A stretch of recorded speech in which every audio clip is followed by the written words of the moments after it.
அன்பு உறவுகளே, கடவுளோட கரத்தில் அழகான மணிமுடி யார் தெரியுமா?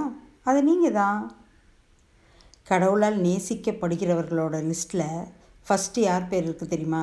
உங்கள் பேர் தாங்க இருக்குது. அப்புறம் என்ன கவலை? எவ்வளவு தீயவர்கள் உங்களை வளைத்து நின்றாலும் தீமை ஒருபோதும் உங்களை தொடாது.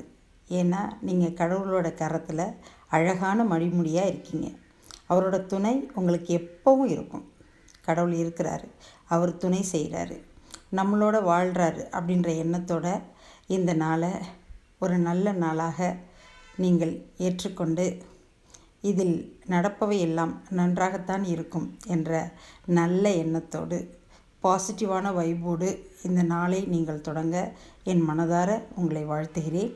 அன்பான காலை வணக்கம்.